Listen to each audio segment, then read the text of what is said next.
Bueno, esto me ha tomado por sorpresa porque yo no tenía nada planeado, simplemente estaba comiendo y visitando a Luis Alberto y a otros amigos, así que no tengo un tema específico, no sé, generalmente me gusta hablar como muchos arquitectos a través de imágenes. En este sentido, las imágenes tal vez ustedes me las puedan traer a través de sus preguntas e inquietudes. Yo ya llevo en la docencia varios años, también viviendo en una ciudad totalmente difícil y una ciudad que no es el futuro, que es la ciudad de Houston, una ciudad que siempre se presenta como la ciudad del futuro, pero si ese es el futuro de la humanidad, no creo que vamos a sobrevivir mucho tiempo, porque es una ciudad totalmente que codicia el espacio y el desperdicio del espacio. Viendo una ciudad como San José, que la he visto desde la distancia, en mi ausencia, pero también ahora que la veo con otros ojos, me doy cuenta que sufre los mismos problemas, pero unos problemas distintos debido a la densidad, ¿no? Porque es una ciudad que de pronto ha crecido monstruosamente y el tráfico la está ahorcando, ¿no? La está anihilando. Estos problemas ya no son locales, son problemas universales, ¿no? Hace 3 semanas estaba en el Golfo de Persia, en los países perdón, los Emiratos, y me di cuenta que cuando regresé a Houston, de pronto me di cuenta que después de estar en Dubái, Abu Dhabi, Saraj, me di cuenta que Houston era como París, o sea, una ciudad que de pronto, que me parecía de principios áspera, era una ciudad donde uno podía caminar, inclusive movilizarse de otra forma. La ciudad del desierto en el Golfo Pérsico es tremenda porque es realmente la codicia de un capitalismo brutal que se ha apoderado del mundo. Entonces lo que está produciendo es eh, los desastres del futuro, ¿no? Y ustedes, la generación de de vuestro tiempo, es la que se va a tener que afrontar a otro tipo de guerra, una guerra ambiental, una guerra que no sabemos cómo se va a resolver. Y les recomendaría, si estoy aquí para compartir reflexiones, les aconsejaría que no tomen el mundo tan ligero, que sean curiosos, que tengan un apetito por aprender, porque realmente la educación es lo único que tal vez todavía tiene cierto optimismo de salvar nuestra situación casi apocalíptica, ¿no? Porque hemos creado un mundo que es totalmente insostenible y ese mundo es el que estamos dando de herencia. Pero también yo creo que la educación eventualmente es tan importante porque nos confronta con estas realidades y las tenemos que afrontar con nuevos instrumentos. Entonces, en ese sentido, yo tengo mucha fe en los estudiantes, porque ellos van a tener, ustedes van a tener que encontrar esos nuevos instrumentos, porque muchos de los nuestros no han trabajado, no han salido como se había esperado. No quiero sonar negativo porque no es mi intención, sino que me preocupa el presente. El futuro nadie lo puede imaginar realmente, es una utopía que siempre se vende barato, que el futuro va a ser esto y otro y aquello, pero el presente es lo que más nos debe importar, porque como nos portamos hoy es como seremos mañana, y eso es fundamental. Entonces, espero que ustedes, como dije, estén atentos a su presente. Ahora el presente se vende como un espejismo, ¿no? Todos estos aparatitos que todos estamos condenados a tener ahora en nuestras manos, nos apartan inclusive de estas realidades prepotentes y escalofriantes a veces. Entonces hay que tener mucho cuidado con en qué pantalla concentras tus sentidos, ¿no? Porque, no sé, no tengo respuesta, lo que sí tengo es una gran ansiedad del presente. Y tal vez esto sirva de introducción para que alguien lance una pregunta. Houston, ¿cómo influye la memoria del lugar y la naturaleza preexistente en el diseño de sus obras, que buscan siempre recuperar el valor del lugar y establecer una relación armónica entre lo edificado y el entorno? Bueno, muchas gracias. Sí, yo siempre cuando recuerdo, yo pasé 15 años viviendo en Costa Rica, principalmente en la costa del Pacífico. Mis padres eran tenían cafetales, como muchos costarricenses en esa época. Y es realmente, para mí siempre ha sido un mundo mágico, en el sentido de estar consciente y presente de la amplia sabiduría de la naturaleza. O sea, la naturaleza es tal vez lo que más está presente en un país como este bendecido país, ¿no? Donde la naturaleza no es simplemente un backdrop, un telón de fondo, sino que la naturaleza está presente en toda su fuerza y belleza, ¿no? Esta mañana me quedo con mi hermano y me levanté temprano y de pronto en el Ochomogui entró una manada de nubes y de pronto se pararon como si quisieran, no sé, quedarse un rato en medio de la montaña, y se pararon y de pronto todo el panorama del paisaje deslumbró de una forma tan fuerte, ¿no? Que inclusive estar tan lejos en el tiempo de este país y me estremeció, ¿no? Entonces la presencia de la naturaleza es siempre, yo no la puedo, nadie la puede realmente emular o imitar, ¿no? Han habido muchas formas de tal vez seguir sus patrones, pero la naturaleza hay que entenderla de una forma más ecológica, ¿no? Que la arquitectura debe tener conocimiento de que no es el único protagonista en una obra total, una obra ecológica, ¿no? Entonces, en este país siempre aprendí tantas cosas que son vitales, por ejemplo, lo que significa una brisa, lo que significa una sombra, lo que significa, no sé, la protección del sol. Lo más elemental es fundamentalmente lo más radical muchas veces. Y ahora tenemos demasiados juguetes en nuestras vidas, ¿sí?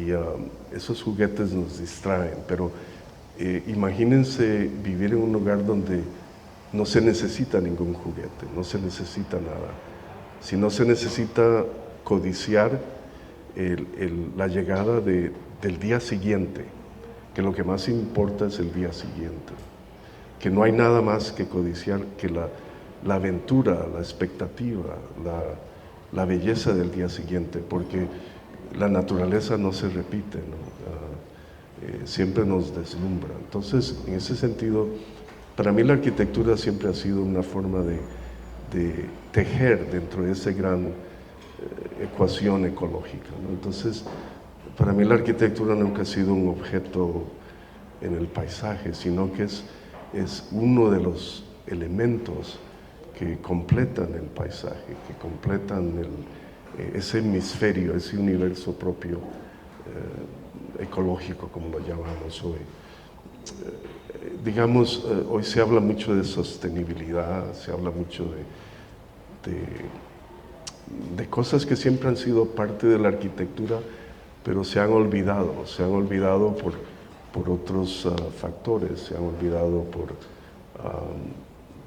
tal vez por estar distraídos. Entonces, cuando esta pregunta que me haces, a mí me fascina llegar a un lugar, puede ser un terreno de, no sé, 50 pies por 100 pies, y llegar a ese lugar y puedes estar rodeado de lo más atroz que se ha producido en nuestra cultura rápida y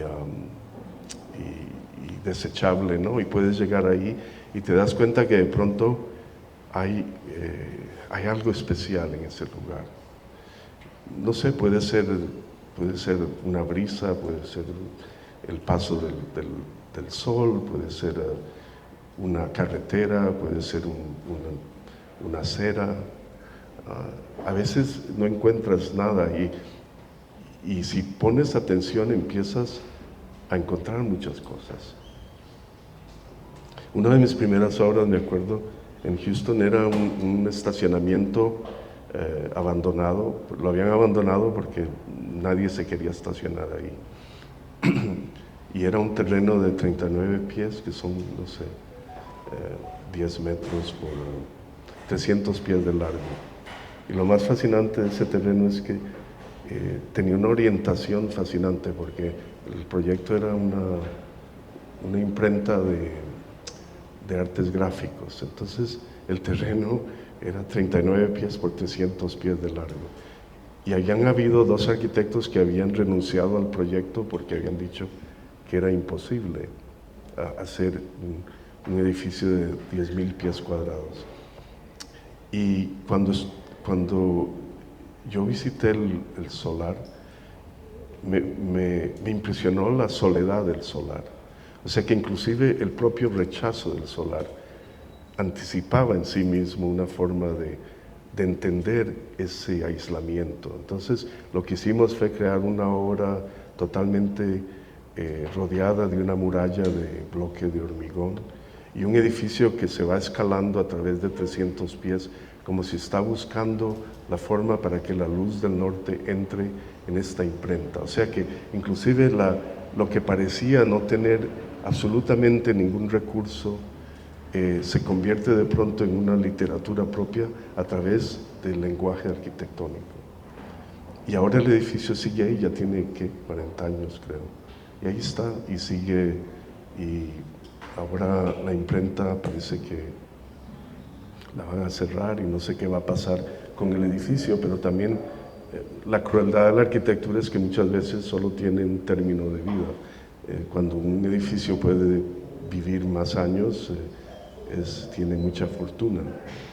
Pero a lo que quería incapacitar o reseñar es que descubrir los secretos de un lugar es una de las grandes aventuras de la arquitectura. O sea que no, a pesar de que puedes estar rodeado, si ustedes vieran las imágenes que estoy recordando de, no sé, warehouses, lugares que no les pondrías atención, y tú entras a este edificio y de pronto es como que estás en otro lugar totalmente inesperado, que es un lugar que tiene los mismos componentes, los mismos ingredientes que tiene todo el alrededor. Pero de pronto no se ve nada, se ve solo la luz, las nubes, se ve, y los que imprentan estos gráficos que son, ¿cómo se llaman?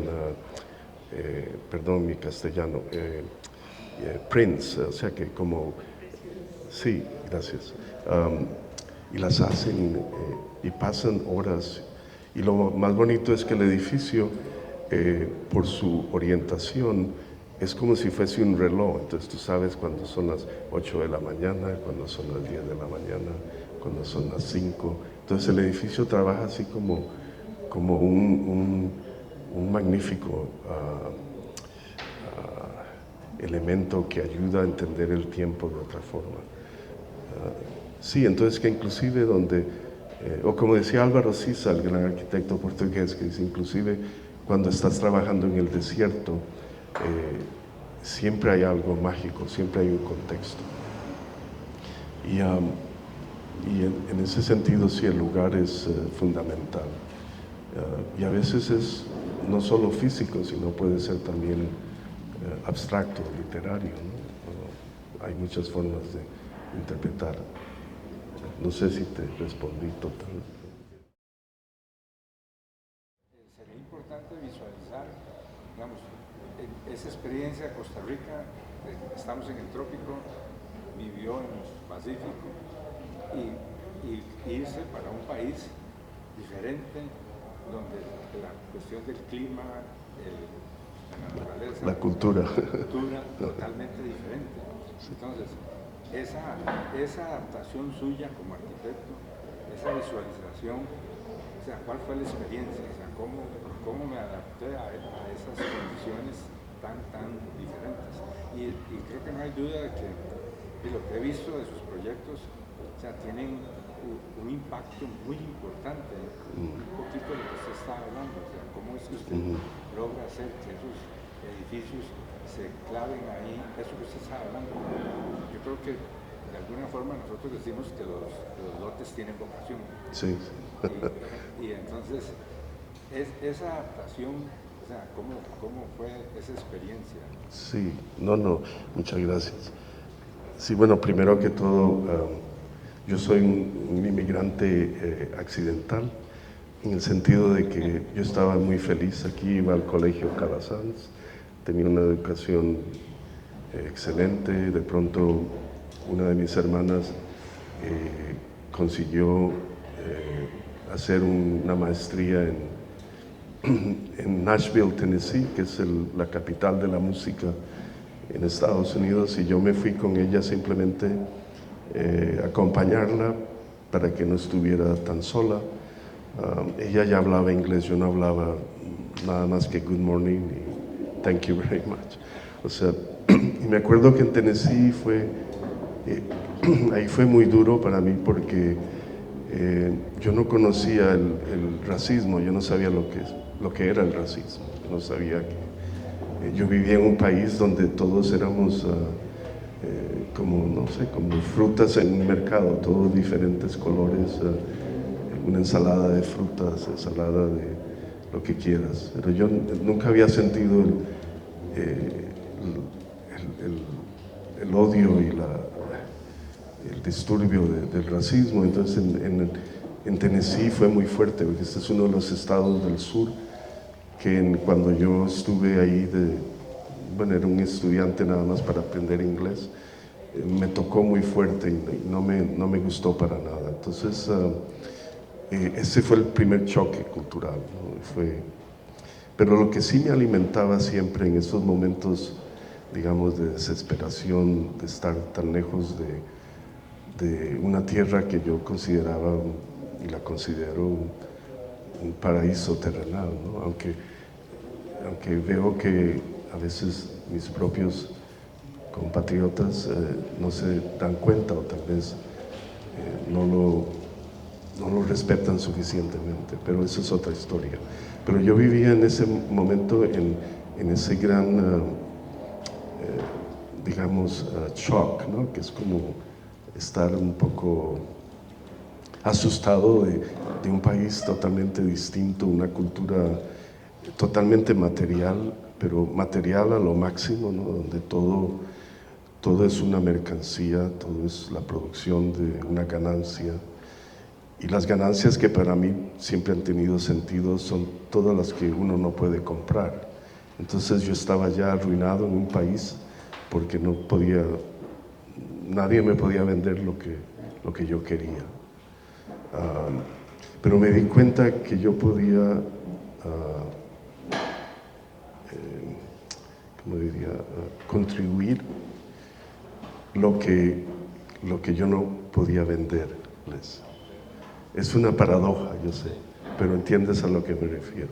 Entonces, yo diría que yo no me considero exitoso en el términos de Norteamérica, ¿no? De Estados Unidos. Todo tiene valor de dinero. Entonces.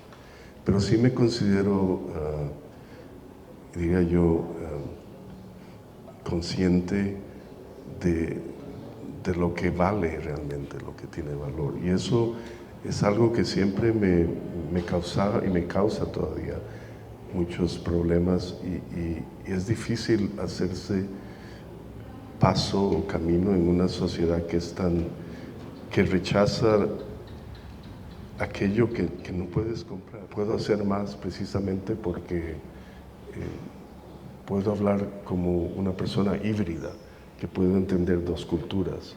Y eso yo creo que es una forma también de hacerte tu camino, porque no fue fácil y no sigue siendo fácil. Yo a veces, bueno, tengo una vida realmente, no me estoy quejando, tengo el fruto de los esfuerzos, pero también el fruto del trabajo, ¿no?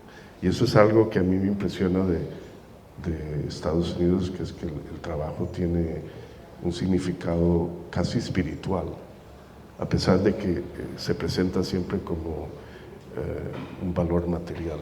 Pero el amor al trabajo es tal vez lo que más se distingue, ¿no? Y por eso es que es un poder brutal, pero ahora tiene un gran problema, que es que,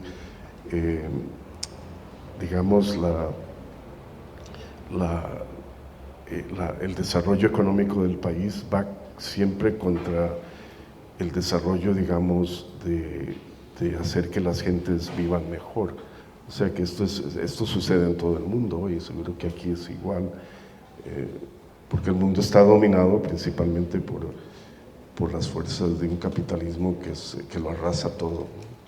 Y el capitalismo no tiene, digamos, no es un capitalismo ilustrado que pueda detenerse y pensar, bueno, esto va a tener estas consecuencias. O sea, el capitalismo, como es tan fuerte, es como... Pero volviendo a tu pregunta, ¿no?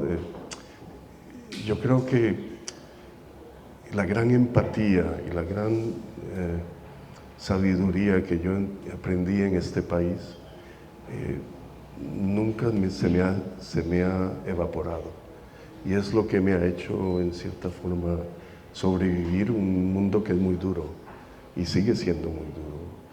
Es un país que si pierdes tu trabajo, sorry, next. O sea, es como la película de Charlie Chaplin, ¿no? Modern Times, donde el pobrecito Charlie Chaplin empieza a quitarse algo de su nariz, su oreja, y pierde la fila, y todos la conocen. Bueno, no sé si los chicos la conocen, pero ¿respondí tu pregunta, más o menos? Sí. Es que... creo que... Pero es que no sé, tú querías que les diera tal vez más... el tema, pienso que la parte filosófica, esa parte, digamos, creíble de que soy costarricense, esa parte de que estoy allá en un ambiente totalmente diferente, Sí. y realmente genera eso que usted dice, que logró incursionarse dentro de ese sistema sin que el sistema lo... Sí, machacara, sí. No, sí, pero por ejemplo yo no soy muy, tristemente o felizmente, no sé, depende de la política de cada persona, pero yo nunca he sido muy patriótico, digamos, consciente de sé que soy de un lugar muy especial, y es conducido a través de un fantástico país, un pequeño paraíso que se llama Costa Rica. Pero yo me acuerdo Jorge Luis Borges siempre decía, bueno, yo nací en Argentina, pero pude haber nacido en Bolivia o en Uruguay o en Chile o donde sea. Es una de mis favoritas anécdotas de Jorge Luis Borges, y él dice, pero eventualmente, pero yo soy un cosmopolita. O sea, yo vivo en el cosmos, y entonces yo diría, si me atrevo a utilizar una imagen parecida, yo creo que yo vivo en el mundo de la empatía, del mundo de la... yo vivo yo soy un ser humano principalmente y debido a estos condimentos que este fantástico país me otorgó. Entonces, en ese sentido me siento muy bendecido, pero como dice Borges, tal vez pude haber nacido en Guatemala o en Canadá, y no sé, todos somos circunstanciales. Todos nacemos donde tal vez no queríamos nacer, o tal vez, ¿cómo sabemos? Pero hacemos siempre lo mejor, siempre que tengamos una conciencia clara y definitiva de qué es lo que tiene valor, como decía anteriormente. Porque hoy inclusive la verdad, ¿qué es la verdad hoy cuando se manipula de forma tan trágica, ¿no? Pero la verdad siempre está, no le puedes disfrazar, ¿no? Es la verdad de las cosas, ¿no? A pesar de que te la venden muy barato siempre.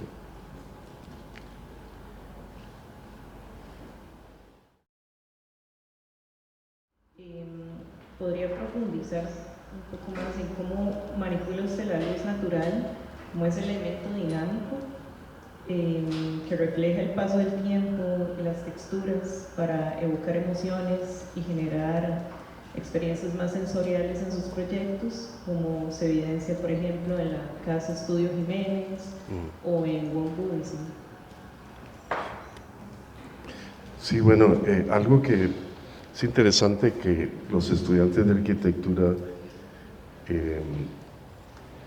se olvidan muchas veces de los dos materiales indispensables para trazar o proyectar la arquitectura, y uno de ellos es la luz y el tiempo, ¿no? Y son tal vez los más difíciles, y aún así son los más accesibles, ¿no? Porque, ¿qué es la luz en la arquitectura? Bueno, la luz es casi fundamental, porque es lo que realmente alumbra, digamos, el espacio, ¿no? Cuando no hay nada más exquisito, por ejemplo, que entrar, digamos, a un espacio donde de pronto digamos, había un espesor de sombra o del peso de la oscuridad, y de pronto la luz entra y inmediatamente esculpe todo lo que se puede apreciar, ¿no? Entonces, manejar la luz es una obra de mucho esfuerzo, porque no es algo que uno se convierte en un maestro, es algo que es diferente en cada condición. Por ejemplo, en el templo budista que mencionabas, queríamos orientar el edificio de este a oeste, no porque los budistas tengan una relación, digamos, tal vez como los musulmanes, digamos, que tienen una relación con una orientación, sino simplemente porque de esta forma los servicios budistas podían tener la luz de la mañana los domingos, para que la luz se pudiese mover desde las 9 de la mañana a las 12, y iba a estar modulando el espacio para que la luz fuera así como un susurro a sus meditaciones. O sea, cuando ellos se sientan, estos budistas se sientan en un cojín y por 2 horas están meditando, y es una religión, una fe muy sofisticada, muy avanzada. Entonces yo quería que la luz fuera así como lo equivalente de alguien que te está como, ¿no? Whispering, ¿no? O sea, entonces la luz es así como algo que añade a la experiencia propia de ese evento, digamos, de fe. En mi propio estudio nunca deja de asombrarme, porque ahí yo soy mi propio cliente, y es un lugar que he estado trabajando en 42 años, y abro, cierro, elimino todo tipo de luz, y siempre me causa gran felicidad porque la luz es lo que me indica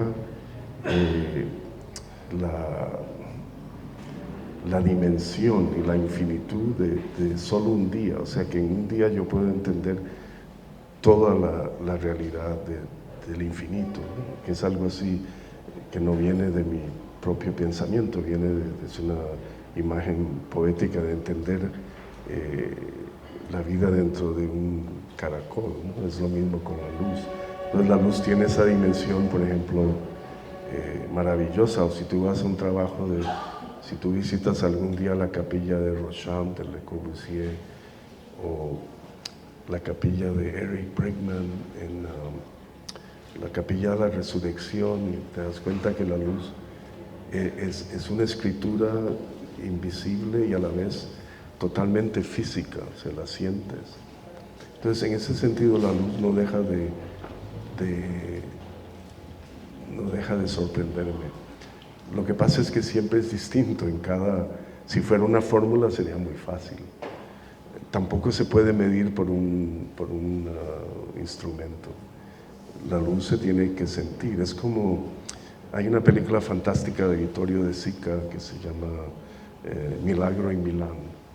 Y es una película que la recomiendo a todos. Es una película que se hizo después de la Guerra Mundial y este grupo de personas van buscando la luz, pero por otra razón, porque están con frío.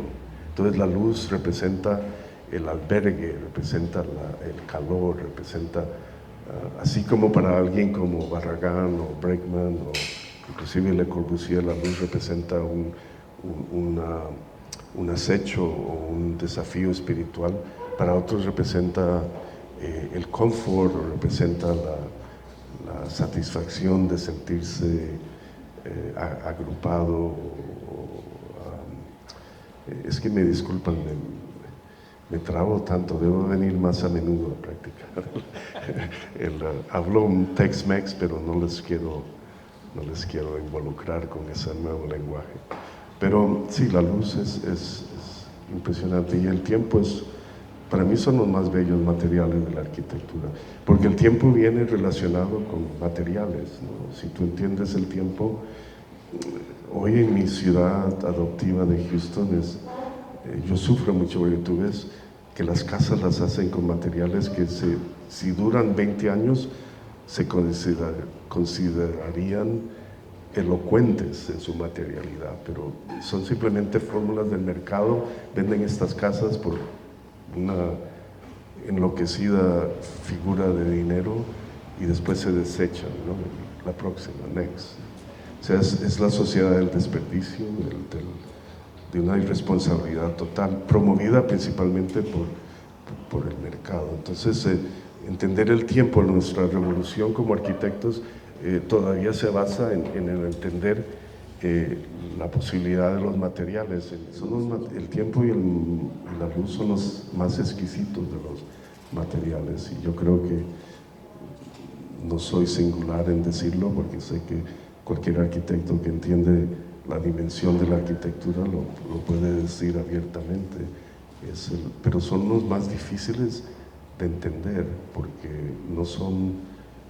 no vienen con un manual, no vienen con una estrategia hay que aprenderlos, ¿no? Es como para tocar música tienes que practicar todos los días, ¿no? No puedes dejarlo de practicar, y por eso se llama la práctica de arquitectura, ¿no? Es una constante ejercicio en inglés se dice master, que no me gusta en inglés, pero es como ser maestro de la luz. Es una vocación que trae mucha felicidad. ¿Cómo es la práctica profesional en Estados Unidos, que tiene un montón de quizás reglamentaciones o estructuras mucho más rígidas que en casi todos los países de Latinoamérica, más o menos? En el momento de elegir la materialidad hablaba de obras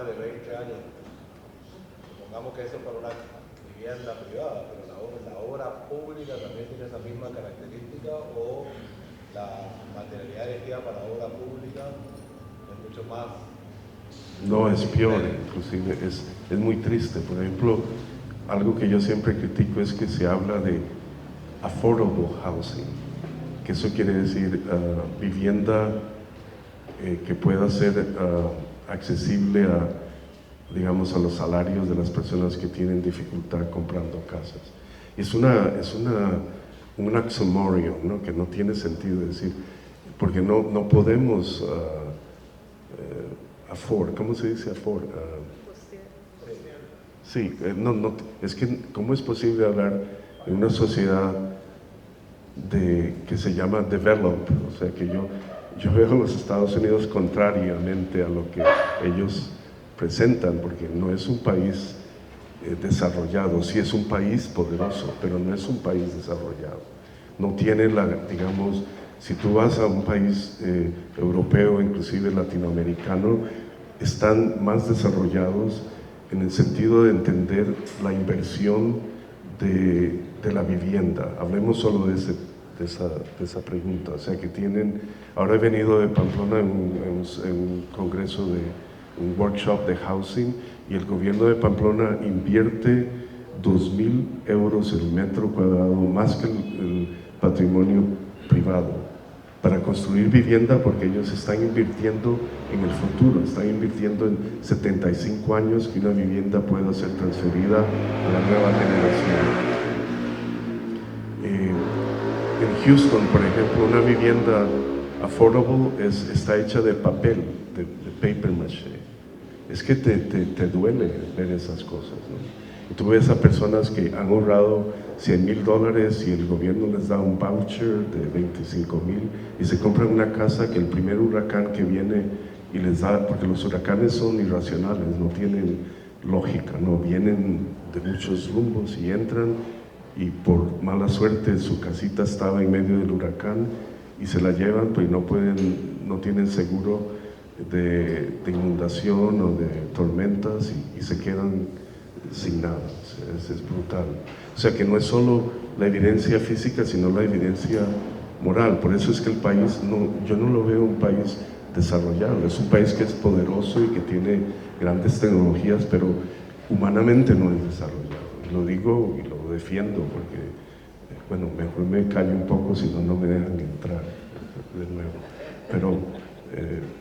Pero es algo que realmente... Y entonces, volviendo a tu pregunta, mi oficina es muy singular, yo mi estudio, mi oficina, pero tengo clientes que me encuentran y yo los encuentro. O sea, que eso siempre me llena de mucho esperanza, ¿no? Porque lo que queremos hacer es construir mejor. Me parece a mí que esa misión estratégica y fundamental del arquitecto es construir mejor. Es algo evidente que debería ser como para un doctor salvar las vidas, ¿no? O sea, pero todo, como decía al principio, es que esto no es ya no tiene sentido. Hubo un momento en que, como decía, la ciudad de Houston se promovía como la ciudad del futuro, porque las autopistas, la libertad de conducir back and forth. Entonces eso ya no es un sueño, es una pesadilla. O sea, poco a poco la ciudad se va dando cuenta que tiene que despertar de esta hipnosis, y si no se va a ir a otra dimensión, a pesar de que curiosamente Houston ahora va a ser la tercera ciudad más grande del país. Ya está justo, no sé, se calcula que en los próximos 5 años va a desplazar a Chicago, y es la ciudad más diversa del país, o sea, inclusive más que Nueva York y Washington. Por ejemplo, en Houston vas a un lugar y encuentras 80 restaurantes libaneses, 40 restaurantes de Sudán, o sea, una diversidad es una metrópolis de muchos inmigrantes y de diversidad absoluta. Y entonces, en ese sentido, yo creo que esto es muy positivo, porque los que vienen de otros lugares quieren tener algo más sustancial, menos engañador o menos, digamos, dañino al medio ambiente, ¿no? Y eso es fundamental para su futuro.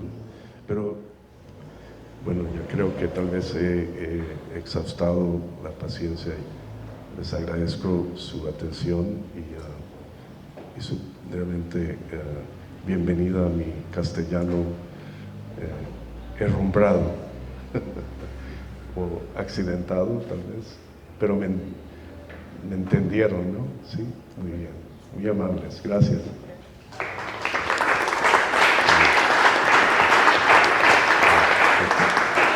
Gracias. Buena pregunta tuya.